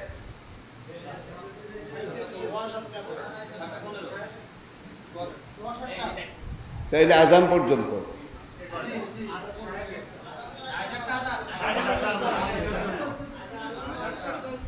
আর একটু বাড়াবেন, ধৈর্য ধরতে রাজি আছেন? আচ্ছা, এবার আসুন, এতক্ষণ আমরা কোরআন নিয়ে, আল্লাহ নিয়ে, রাসূল নিয়ে, নবুয়ত নিয়ে, ইসলাম আর মুসলমান নিয়ে কিছু কথা বলেছি। আর এগুলো এমন কথা, গত ১৫০০ বছর পর্যন্ত কোরআনের তাফসির ব্যাখ্যা হইতেছে, হাদিসের তাফসির ব্যাখ্যা হইতেছে ১৫০০ বছর পর্যন্ত। শুধু বাংলাদেশে হয় না, সারা দুনিয়াতে হয়। শুধু বাংলা ভাষায় হয় না, সব ভাষায়। শুধু বাংলাদেশে হয় না, সকল দেশে হয়। শুধু মুসলমানে করে না, খ্রিস্টান ইহুদিরাও করে। উপমহাদেশে প্রথম কোরআনের বাংলা তর্জমা যে করেছে গিরিশচন্দ্র সেন, এটা আপনারা জানেন। গিরিশচন্দ্র সেনের আগে রংপুরের একজন বসুনিয়া মুসলমান, তিনি প্রথম করেছিলেন, কিন্তু সেটা ইতিহাসে জায়গা পায় নাই, পাইছে Girishchandra Sen. Vasco da Gama Portugal থেকে জাহাজ নিয়ে ভারতের কালিকট বন্দরে প্রথম পৌঁছেছিল, যার জন্যে ভাস্কো ডা গামাকে কি বলা হয়? প্রথম ভারত আবিষ্কারক। এর আগে কিন্তু পাশ্চাত্যের কোনো নাবিক ভারত দেখেনি, ভারতেও আসেনি, উড়াজাহাজ তো ছিলই না। আর যে নবীর সময় সাহাবা তাবিন, তাবে তাবিনের আমলের কথা বলছি, সেই সময় ইঞ্জিনের জাহাজও ছিল না, তক্তা দিয়ে তৈরি প্যারাক মারা বাদামে চলতো। আর বাদামের নৌকা তো এখন নাই, সব ইঞ্জিন, সব ইঞ্জিন। ইঞ্জিনের কালো ধোঁয়া, ইঞ্জিনের বিষাক্ত গরম পানি, এগুলাতে নদীর মাছটা যা আসিল সব অংশে বিনাশ হয়ে গেছে, নিশ্চিহ্ন হয়ে গেছে। প্রিয় ভাইয়েরা, তা আমি বলছিলাম আজকের মাহফিলটা সিরাতুন নবী, তাহলে বাচ্চাদেরকে যেভাবে আপনারা সুবিধা মনে করেন, গ্রামের সব মুরব্বীরা একত্র হয়ে একটা মিটিং করেন যে আমাদের বাচ্চাদেরকে সত্যিকারভাবে কোরআন শিখানোর জন্যে, নামাজ কালাম শিখানোর জন্যে মাদ্রাসা থাকলে ভালো। আপনাদের আছে আমি মনে করি, যেটা আছে এটাকে আরেকটু মজবুত করেন। মাদ্রাসা নিজেই যদি লাঠিবদ্ধ দিয়ে আনে, মাদ্রাসা নিজে লাঠিবদ্ধ দিয়ে আনে, তাহলে এই মাদ্রাসা কিন্তু আপনার বাচ্চাদেরকে হাঁটা শিখাইতে পারবে না। মাদ্রাসা হতে হবে গতিময়, স্মুথ অ্যাজ সিল্ক। এই ধরনের ভালো মাদ্রাসা তৈরি করেন। যদি মাদ্রাসা তৈরি করতে না পারেন, তাহলে আপনি কিভাবে শিখাবেন সেটা আপনার ব্যাপার। মাদ্রাসা এই জন্য দরকার, আপনি মারা গেছেন, এখন আপনার জানাজার হক আপনার সন্তানের। একটু আগে বলেছি সন্তানকে আল্লাহ মুসাবিদা শিখাইয়া দিছে, তুই এইভাবে দরখাস্ত দে, তাহলে তোর বাবারে আমি রব্বের হামহুমা। এখন ছেলে 3টা আছে, একটা সারাদিন রাত মোবাইল দিয়ে টারে টপ্পা হারে টপ্পা করে, শীতকালে ডবল কম্বলের নিচে বাবা মা যেন না দেখে, কম্বলের নিচেও এই কাম করে, নাকি করে না? দিনে করে, রাত্রে করে, সকালে করে, দুপুরে করে। আজকের মোবাইল, আজকের প্রযুক্তি, আজকের আধুনিক বিজ্ঞান আমাদেরকে যা দিয়েছে তার চেয়ে অনেক বেশি আমাদের থেকে নিয়ে গেছে। একজনের বউ আরেকজনের লগে চলে যায়, আসে না নাই? আসে না নাই? আমার কাছে তো সব রকমের মানুষ আসে, হুজুর অমুকের বউ তমুকের লগে, সিএনজি ড্রাইভারের লগেও গেছে, নাকি যায় নাই? ছেলে বিদেশে, সেখানে সে চাকরি করে, ব্যবসা করে, বউ আরেকজনের সাথে চলে গেছে। আমাকে কার লগে গেছে? অমুকের লগে। আমাকে কেমনে গেল? হুজুর এখান থেকে গিয়ে কোর্টে বিয়া পড়াইছে, এখান থেকে গিয়ে স্বামীর বাড়ি থেকে গিয়ে 2-3টা বাচ্চা রেখেও চলে গেছে। এরকম বোধহয় নাই? আরে ভাই, কুত্তিও তো এরকম যায় না, কুত্তিও যায় না। বাচ্চার জন্য একটা মায়া থাকে, এগুলা কুত্তির চাইতেও খারাপ। পুরুষগুলা যে ভালো আছে এটা বলা যাবে না, আমি শুধু মহিলাদের কথা বলছি না। যেই পুরুষের সাথে গেছে এটা তো আরেক কুত্তা, ঠিক কিনা? তারও 2-3-4টা বাচ্চা আছে, সে যে আরেকজনের বউ। এই মোবাইলে প্রেম করে, ফেসবুকে প্রেম করে আরেকজনের সাথে চলে গেল, হুজুর কোর্টে বিয়ে হয়েছে। আমি কি আগের স্বামী কি তালাক দিছে? এটা তো জানি না। গৃহস্থের গরু সরে দড়ি পাকায়, স্বামী তো তালাকই দেয় নাই। এখন সেখানে গিয়ে দিব্যি কোর্টে বিয়ে করে ওই ব্যক্তির সাথে ঘর করতেছে, মিলন করতেছে, এখানে বাচ্চা হচ্ছে। এখানে যতবার এই স্ত্রীর সাথে মিলন করবে ততবার জেনা হবে, জেনা হবে, ব্যভিচার হবে। আর এই ঘরে যত সন্তান হবে আল্লাহর কসম সব জারজ হবে। এইভাবে আজকে সমাজে জারজ সন্তান জন্ম নিচ্ছে নাকি নিচ্ছে না? এটাকে যদি বন্ধ করা না যায় তাহলে আজ থেকে আগামী 50 বছর পরে দেশটা জারুয়ার দেশ হয়ে যায় নাকি, জারুয়ার গোষ্ঠী হয়ে যায় নাকি, এমন একটা আশঙ্কা কিন্তু আমি করতেছি। আপনারা কি কেউ আমার উপরে রাগ করেছেন? রাগ করেছেন? এখানে আরেকটা জিনিস, কেউ ফেন্সিডিল খায়, যুবক তরুণদের কথা বলছি। কেউ ইয়াবা খায়, কেউ গাঁজা খায়, কেউ হিরোইন খায়, কেউ পপি খায়, বিভিন্ন রকমের নেশা। আজকে যুবকদের একটা বিরাট অংশ এই একদিকে এই মোবাইল, আরেকদিকে নেশার মধ্যে ডুবে গেছে নাকি যায় নাই? ডুবে গেছে নাকি যায় নাই?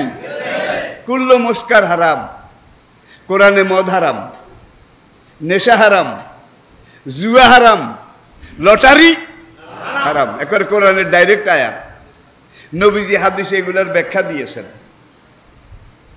এখন একটু চিন্তা করেন, নেশা কুল্লু মুস্কার হারাম, সব রকমের নেশা হারাম। এখন এই নেশা করতে করতে করতে করতে যারা ইয়াবা খায়, ফেন্সিডিল খায়, গাঁজা খায়, হিরোইন খায়, তাদের প্রথমে হার্টে অ্যাটাক করে, এরপরে লিভারে, তারপরে কিডনিতে, তারপর প্রোস্টেট গ্ল্যান্ডে ওই মদ গাঁজা এগুলোর এফেক্ট, এগুলোর আসরে তার শরীরের ভিতরের মেশিনারি কলকবজা, ভিতরের অর্গানগুলো আস্তে আস্তে অকেজ হয়ে যায়। আমার এলাকা, আমি নিজে সাক্ষী, কয়েকটা যুবক মারা গেছে 40 বছরের আগে। খুব কর্মঠ যুবক ছিল। কয়েক বছর আগে এক যুবক ওই নৌকার মধ্যে মরে রয়েছে, বোধহয় আপনারা খবর পাইছেন কিনা।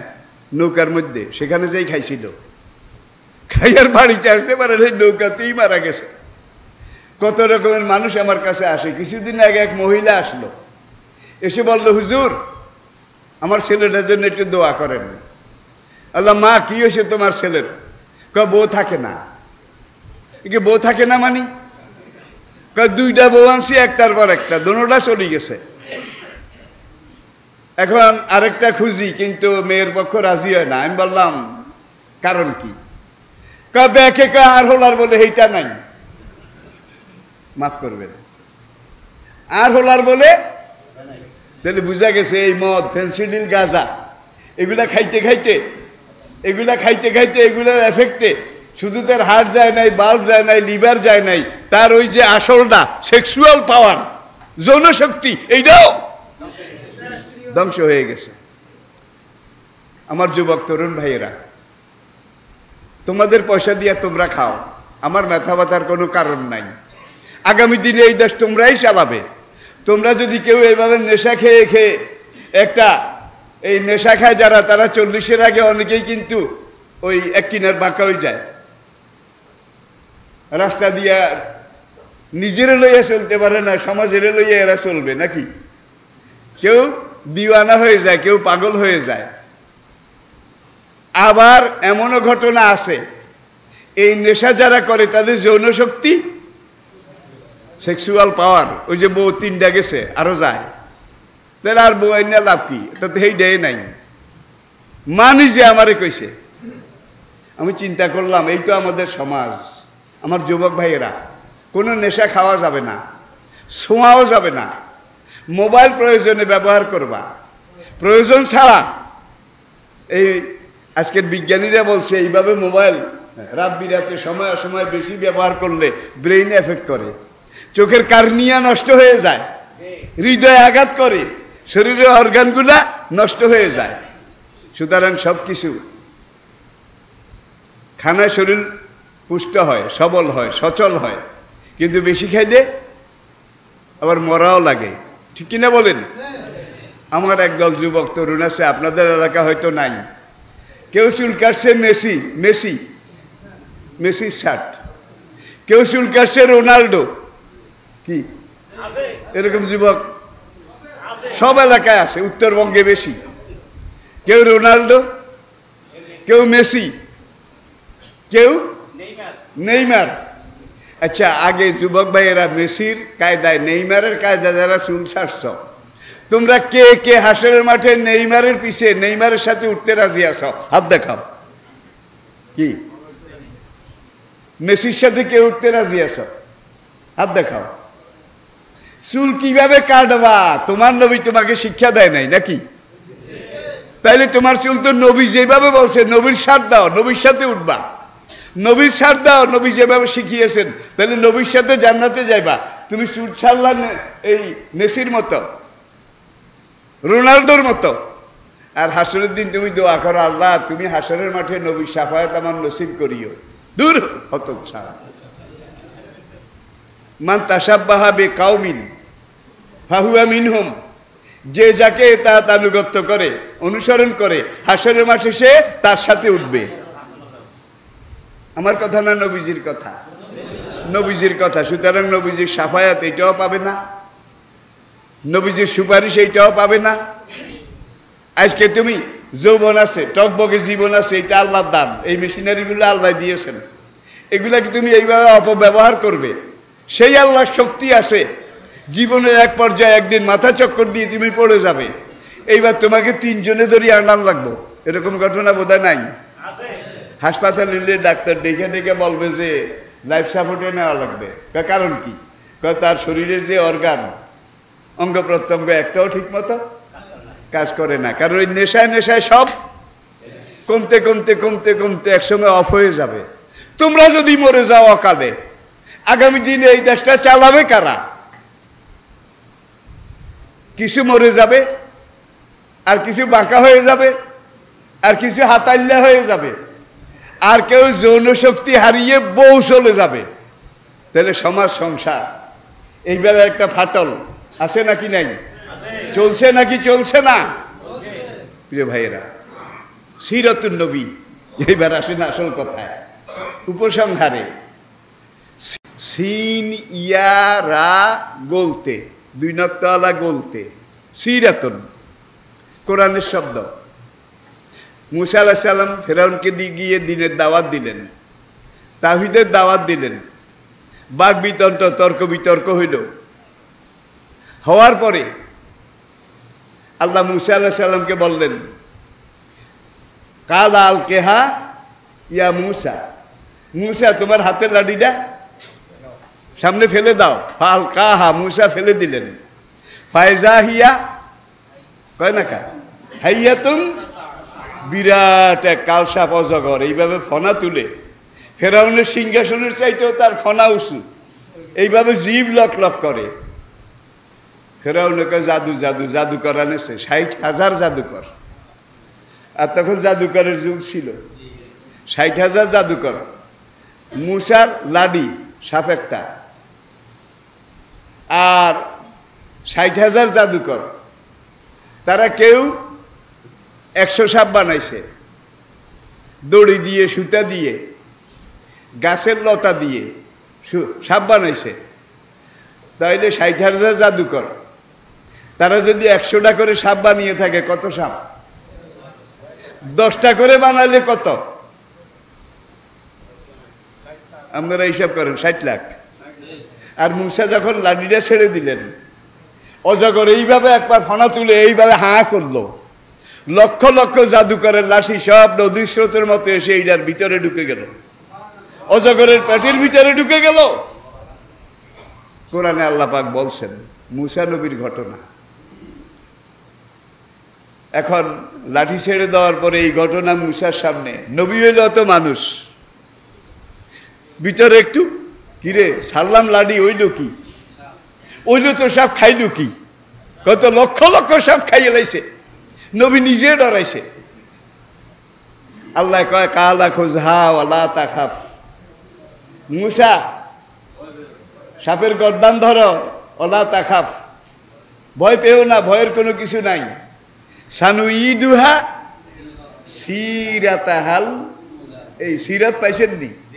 সিরাত, সিন ইয়া রা বলতে, তুমি যদি সাপের গর্দানে হাত দাও তাইলে আমি এই সাপকে তার আসল অবস্থায় নিয়ে যাব।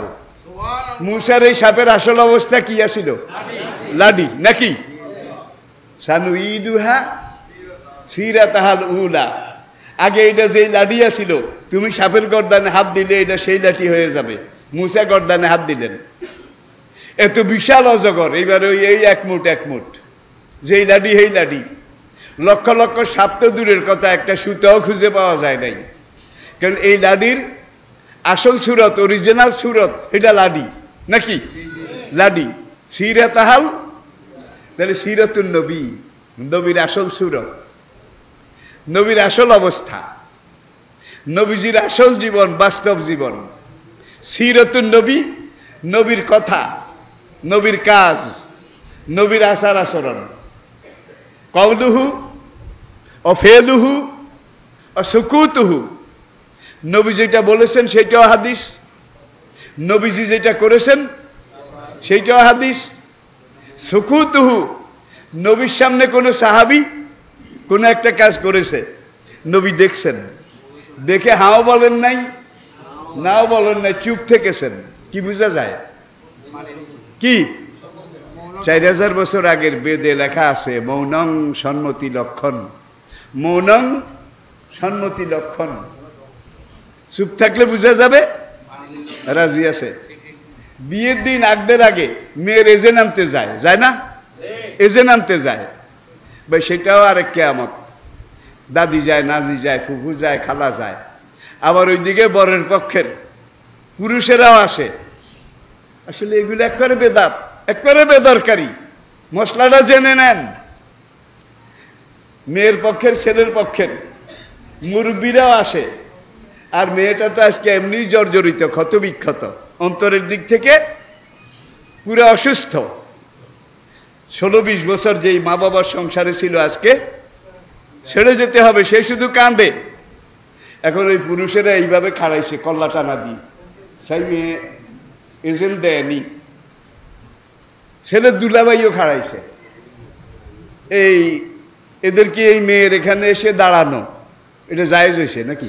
জায়েজ হয়েছে, খবরদার।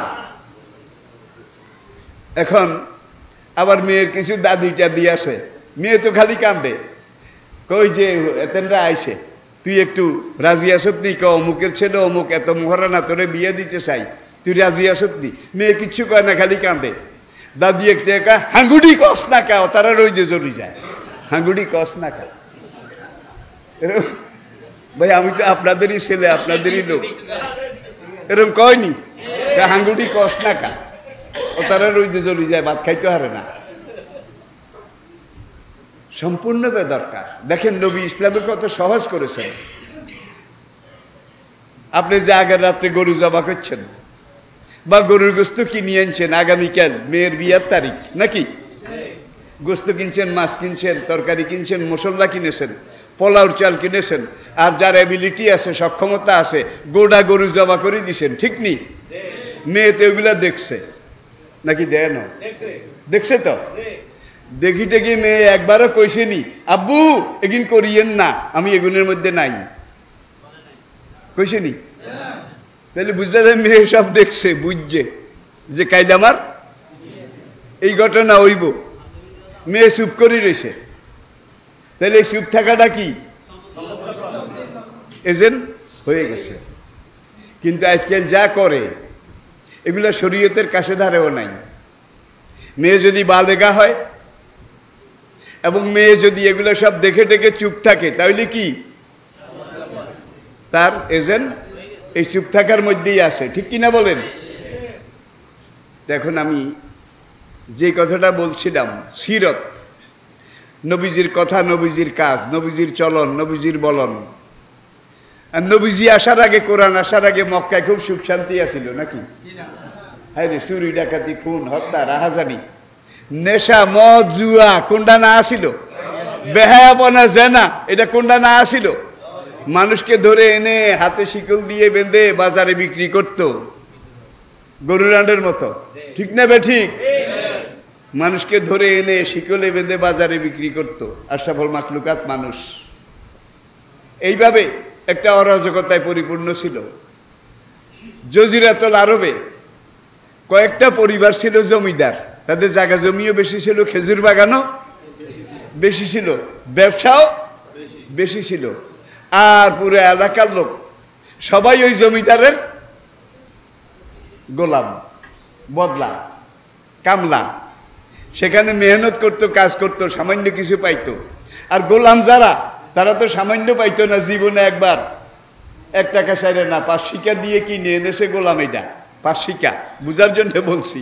সারাটা জীবন সে খেটে মরবে এখানে, তার কোনো বেতনও নাই। খানা এই পরিমাণ দেবে যেন গরুটা মরে না যায়। গরু মরে গেলে আমার আল সইতে অসুবিধা হবে। ঠিক গোলামরে এইভাবে আমরা গরুরে যে খানা দেই, এটা কি গরুর খাতিরে নাকি কাজের খাতিরে? কাজের খাতিরে। গোলামকে ঠিক এইভাবে অবস্থা করত। কয়েকজন ভূসম্পত্তি, তারা পুরা দেশ এটাকে এইভাবে শোষণ করত, জুলুম করত। পুরা দেশের টাকা পয়সা, দিরহাম দিনার এই কয়েকজনের হাতে ছিল। আর সব গরিব, সব কাঙ্গাল, সব ভিক্ষুক, সব রিক্ত, নিঃস্ব। নবী এসে বললেন, কোরআন বলল, অফি আমওয়ালিহিম হাক্কুন লিসাইলে ওয়াল মাহরুম।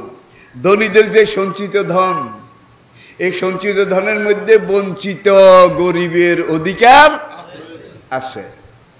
তুখাযু মিন আগনিয়াহিম, ধনীদের থেকে টাকা নেওয়া হবে কি হিসাবে? জাকাত হিসাবে, নাকি ভাই? ট্যাক্সের মধ্যে কি মানুষ ফাঁকি দেয়? এমনকি বৈদ্যুতিক ওই যে মিটার আছে না, একদম চোর বাইরে সে মিটারের লাড়ি থয়, মিটারের এমনভাবে একটা কিছু বেশকম করে রাখে যাতে করে তার বিল আসবে 2000 টাকা, আইসে 250 টাকা। আপনাদের মধ্যে নাই? কিন্তু এরকম সমাজে আসলে আসে না নাই? আসে না নাই? হ্যাঁ রে, চুরি। তারা চুরি করলে তারা দায়ী হবে। আপনি চুরি করবেন কেন? আপনি অন্যের হক এটা নষ্ট করবেন কেন? এখন নবী আসলেন, এইবার সুদ বন্ধ হলো, জুয়া বন্ধ হলো, অশ্লীলতা, বেহায়াপনা, নাচ গান, সংস্কৃতির নামে এই ধরনের নারী ব্যবসা, এটাও বন্ধ হলো। আগে যে মানুষের থেকে ট্যাক্স নিত, এইটাও বন্ধ হলো। ট্যাক্সের জায়গায় জাকাত, ট্যাক্সের জায়গায় কি? ইসলামের পুরো অর্থনীতিটা কিন্তু জাকাত ভিত্তিক। যার যেই পরিমাণ টাকা আছে, হ্যাঁ, শতকরা 2.5 টাকা, নাকি? শতকরা 1 লাখে 2.500। এটা ধনীদের এই যে সম্পত্তি আছে, তার পালে যতগুলা, যত হাজার উট আছে, প্রত্যেকটা উট, এতগুলা উট হইলে এই উট, এতগুলা গরু হইলে এই, এতগুলা দুম্বা হইলে 40টার মধ্যে একটা, 40টার মধ্যে একটা, এইভাবে বাইতুল মাল এগুলো জমা হইতো। জমা হইতে হইতে পুরা দেশ থেকে জমা হতে হতে এমন এক সময় আসলো যখন মদিনার বাইতুল মাল, এইটা হলো পুরা আরব জজিরার মধ্যে সবচেয়ে বড় স্টেট ব্যাংক অফ মদিনা, বাইতুল মাল, কেন্দ্রীয় কোষাগার। এইবার যারা অভাবী তাদেরকে ডেকে ডেকে এখান থেকে সম্পদ ভাগ করে বিলি করে দেওয়া হতো। এইভাবে নবীর জীবনে কয়েক বছর দিলেন। নবীর জীবনে নবী চলে যাওয়ার পরে আবু বকর 2 বছর, আবু বকরের খেলাফত 2 বছর 1 মাস। এই 2 বছর এইভাবে অতিরিক্ত সম্পদ গরিবদের মধ্যে বিলি করা হলো, বন্টন করা হলো। উমরের খেলাফত আসলো। উমরের খেলাফত আসার পরে দেখা গেল সমাজে এখন আর গরিব নাই, এখন আর জাকাত খাওয়ান না নাই। যারা জাকাত খাইতো তাদের সবার উপরে এখন জাকাত ফরজ হয়ে গেছে। এখন দেখা যায় পুরা আরবে, পুরা ইসলামিক স্টেটে সব জাকাত দিয়ে নেওয়ালা, জাকাত নিয়ে নেওয়ালা কোনো মানুষ। এটা ইসলাম। ইসলামী ব্যাংকে এত বরকত কেন? কে রাজাকারের ব্যাংক কয়নি? সেখানে ব্যবসার প্রথম যেটা পিলার সেটা হলো মুদারাবা, মুদারাবা। আপনার নবী, আমার নবী বিশ্বের প্রথম মুদারাবা ব্যবসা করেছিলেন, আমাদের নবী। খাদিজার পুঁজি, আলামিনের শ্রম। খাদিজার পুঁজি, আলামিনের শ্রম। লাভ যা হইতো আগের কথা মতো, চুক্তি মতো, আসল খাদিজাকে ফিরেই দিত, লাভটা ভাগাভাগি করে নিত। এটা হলো মুদারাবা। আর আমি আগেই বলেছি, বিশ্বের প্রথম মুদারাবা ব্যবসা যিনি করেছেন, মুদারিব, তিনি নবী মুহাম্মদের রাসূল। আর এর আগে খাদিজার তো ব্যবসা অনেক আগ থেকে চলছিল, হুজুরের হাতে আসার আগে। কিন্তু এত পুঁজি, এত ইনভেস্টমেন্ট, কিন্তু লাভ নাই। খাদিজা ঘরে বসে বসে বুদ্ধিমতী, বুদ্ধিমতী, এবাদত গুজার, আবেদা, জাকেরা, সালেহা, কানেতা, শাকেরা।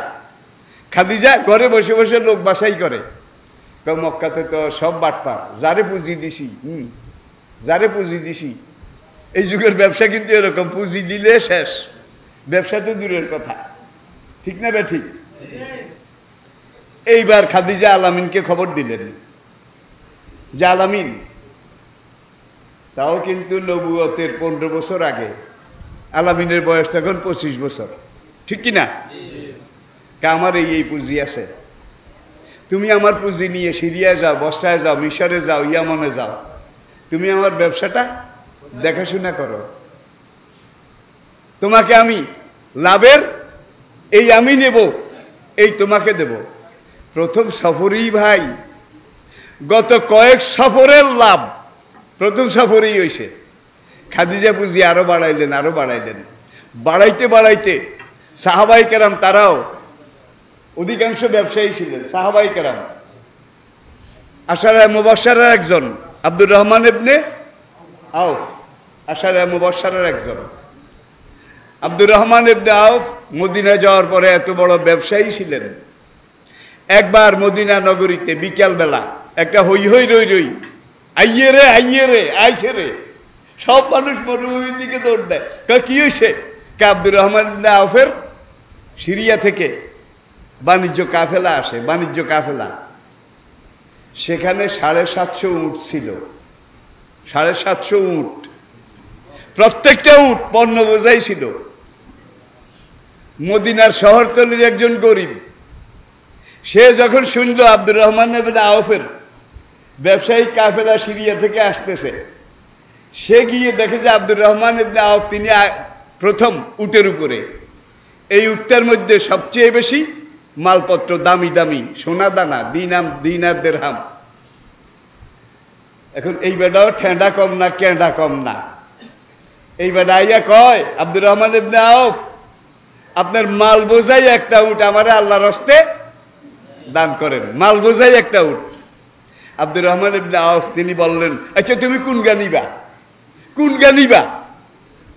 বেটায় কয়, জিজ্ঞাত আপনি বই রয়েছেন সামনের গা, ই গায়ে নিয়ম। আব্দুর রহমান ইবনে আউফ নামি গেলেন উটের পিঠ থেকে, ওই গরিব লোকটাকে হাত ধরে উটের পিঠে বসাই দিলেন। বসাই দেওয়ার পরে হাতে উঠলোই বাড়ির দিকে যায়, পিছনে 750 উট বেগুন হিগার হিসে হিসে যায়, যত পিঠে যত মারে সব হিগার হিসে হিসে যায়। আব্দুর রহমান ইবনে আউফের কাছে লোকেরা এখনো পিসের উঠে তো মানানো যায় না, সবগুলো কিন্তু আগেরটার পিছে পিছে যায়। যায় যখন সবগুলা ছেড়ে দে, এই 750 সব মাল সহ ওই গরিব বেটারে দিয়ে দে। গত বছর সাপ্তাহিক সোনার বাংলা, সাপ্তাহিক সোনার বাংলা একটা সাপ্তাহিক পত্রিকা, তারা ঈদে মিলাদুন্নবীতে, 1 বছর আগে ঈদে মিলাদুন্নবীতে একটা ম্যাগাজিন বাইর করেছিল, ম্যাগাজিন। সেই ম্যাগাজিনে একটা আর্টিকেল এসেছিল, আমি নিজে পড়েছি। এই যুগের সবচেয়ে বড় ধনী কে?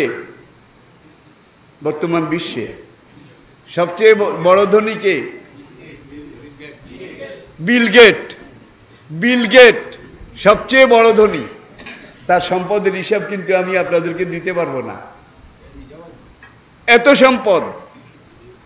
এখন সেখানে একটা আর্টিকেল যে এই যুগে বিল গেটসের পুরা দুনিয়াতে সম্পদের যেই পাহাড়, রাসূলের সাহাবী আব্দুর রহমান ইবনে আওফ রাদিয়াল্লাহু তাআলা আনহু তিনি ইন্তেকাল করার সময় যেই সম্পদ তার কাছে ছিল এগুলা হিসাব নেওয়ার পরে দেখা গেছে বিল গেটসের বর্তমান সম্পদের পরিমাণ 3 প্লাস সামথিং, 3 যোগ অল্প কিছু।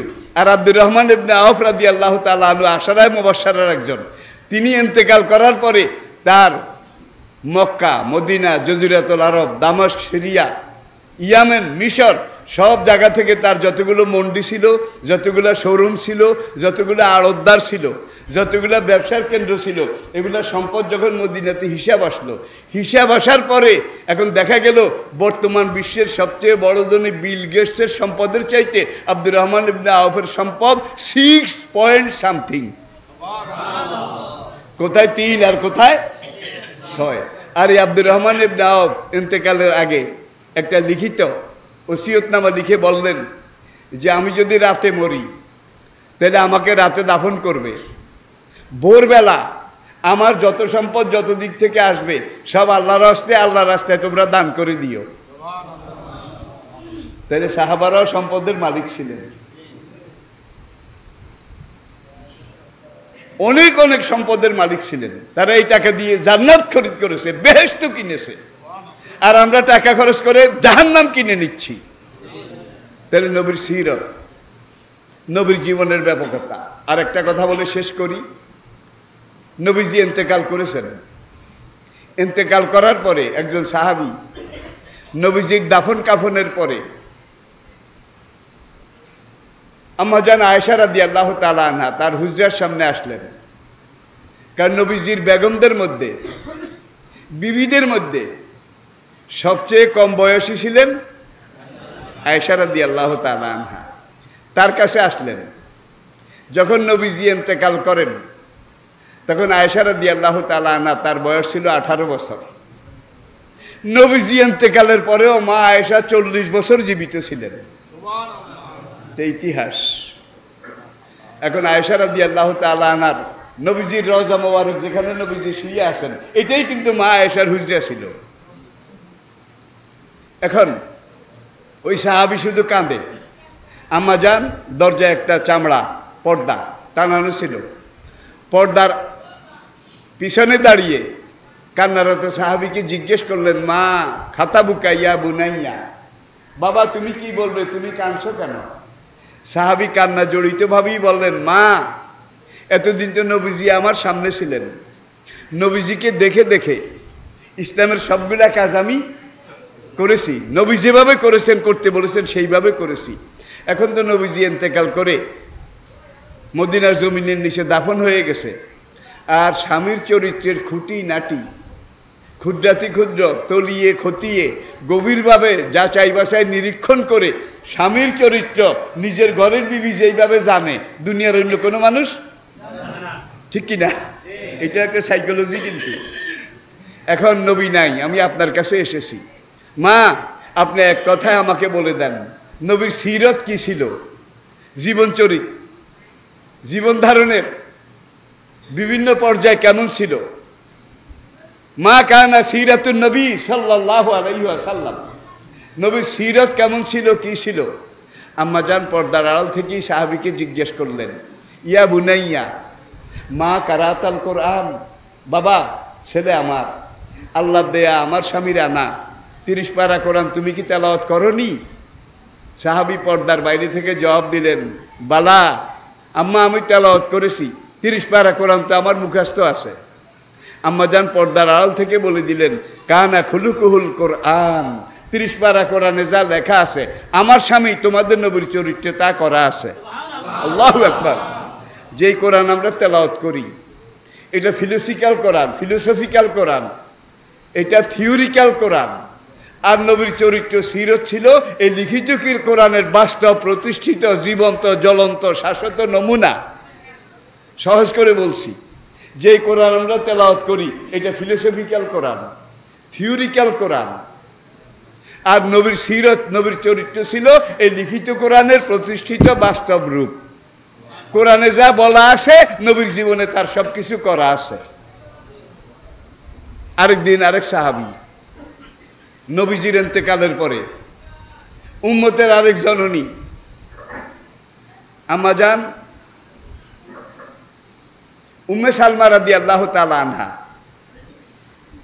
তিনি ছিলেন তখনকার দিনে মা যারা ছিলেন তাদের মধ্যে সবচেয়ে মুরব্বী। উম্মে সালমা রাদিয়াল্লাহু তাআলা আনহার কাছে এসে আরেক সাহাবী বললেন, মা, নবীর বিবিদের ভিতরে আপনি সবচেয়ে বয়স্কা, আপনি নবীকে ডাইন থেকে বাম থেকে সামনে থেকে পিছন থেকে স্বামী হিসাবে তলিয়ে খতিয়ে গভীরভাবে যাচাই বাছাই নিরীক্ষণ করে আপনি নবীকে যেভাবে পর্যবেক্ষণ করেছেন, মা আপনি আমাকে এক কথায় বলুন, নবীর সিরত কি ছিল? উম্মে সালমা রাদিয়াল্লাহু তাআলা আনহা সেদিন জবাব দিয়েছিলেন, আমি কোনখান থেকে শুরু করব, কোনখানে গিয়ে শেষ করব? উম্মে সালমা বললেন, বাবা তুমি কি কোরআন পড়ো নাই? সাহেব বলেন, জি পড়েছি। আমার স্বামী তোমার নবী যখন রাস্তা দিয়ে হেঁটে যেতেন, কান্নাল কোরআনা ইয়ামশি আলাল আরদ, মনে হতো বাস্তব কোরআন জমিনের উপর দিয়ে হেঁটে যাচ্ছে, জীবন্ত কোরআন জমিনের উপর দিয়ে হেঁটে যাচ্ছে। তাহলে যেই কোরআন আমরা তেলাওয়াত করি এটা লিখিত কোরআন, আর নবীজির সিরত ছিল এই কোরআনে যা বলা আছে নবীজির জীবনে তা করা আছে। এখন কোরআনে যা বলা আছে আমাদের জীবনে কি তা করা আছে? লক্ষ ভাগের এক ভাগ, কোটি ভাগের এক ভাগ। এরপরে আবার ওরস করে, ওরস করে বাদ্য বাজলা তবলাও বাজায়, আবার মিলাদ শরীফ কি কি জানি পড়ে, এরকম বোধ একদল নাই। জোরে কন, বেহেশতে যাওয়া এত সোজা না। বেলালের শরীরে চামড়া ছিল না, আম্মারের শরীরে চামড়া ছিল না, নবীজির দাঁত ভাঙছে, মাথার খুলি ভাঙছে, ঠিক কিনা বলেন? একবার নয় অনেকবার। বেহেশতে যাওয়ার কোনো কোনা কুন্যা রাস্তা নাই। বেহেশতে যাওয়ার রাস্তা হলো সিরাতাল লাযিনা আনআমতা আলাইহিম, যেই রাস্তা দিয়ে নবীরা গেছে, ওলিরা গেছে, সিদ্দিকেরা গেছে, শহীদেরা গেছে, সেই রাস্তা বাদ দিয়া কেউ ওই কোনা কুন্যা হট্ট গায়, কোনা কুন্যা। ভাই বেহেশতে যাওয়ার কোনো কোনা কুন্যা রাস্তা নাই। 5 ওয়াক্ত নামাজে আপনি পড়েন ইহদিনা সিরাতাল মুস্তাকিম, সেই নবীর রাস্তা, সাহাবায়ে কেরামের রাস্তা আমাদেরকে দেখায় দাও, সিরাতাল লাযিনা। সুতরাং আমরা নবীর রাস্তায় যেন যেতে পারি, নবীর সিরতে যেন যেতে পারি, নবীর সিরতকে জীবনে জেনে মেনে এটার তাত আনুগত্য করে আমরা যেন সাহাবাদের সাথে একই কাতারে হাসরের ময়দানে দাঁড়াতে পারি। আল্লাহ পাক সেই তৌফিক আমাদেরকে দান করুন। আজকের এই মাহফিল সীমিত পর্যায়ে হলেও আমি কিন্তু এত কথা সাধারণত বলি না। আজকে কেন বলছি আমিও জানি না। এতে বোঝা যায় আপনাদের নিয়তটা খালেস, নিয়তটা খালেস। আর যেখানে বাংলাদেশে কেন বহির্বিশ্বেও যেখানে যাই, মাঠ যত বড় হোক, কোনো মাঠে মানুষ ধরে না। এত অল্প মানুষের সামনে কথা বলার, আমার জুমাটা আপনারা যারা দেখেছেন, জুমা প্রত্যেকটা জুমা এক একটা বিশাল মাহফিল। আজকে তো এরা হাসজন, তা করে বোধহয় মাসিয়ে খবর দিছে, কিন্তু আমার মসজিদের নিচের তলায় মুসল্লিরা জায়গা পায় না, সব ক্যামেরা। জুমাটা শেষ হয়, খুতবাটা পুরা পৃথিবীতে সঙ্গে সঙ্গে পৌঁছে যায়, যেন জীবনের শেষ মুহূর্ত পর্যন্ত এইভাবে ইসলামের কথা বলে যেতে পারি, কোরআনের কথা বলে যেতে পারি। আল্লাহ পাক যেন সেই সেহেত, তন্দুরুস্তি, সক্ষমতা আমাকে দান করেন। আমি যেন বিছানায় পড়ে ছাগলের মতো কোয়াইতে কোয়াইতে না মরি, বরং আল্লাহ পাক দ্বীনের পথে চলতে চলতে, দ্বীনের কথা বলতে বলতে আল্লাহ যেন শাহাদাতের মরণ নসিব করেন। এই দোয়াটা আপনাদের কাছে চাই। সবাই আত্মায়াতের কায়দায় বসুন, 2 মিনিটে মুনাজাত শেষ।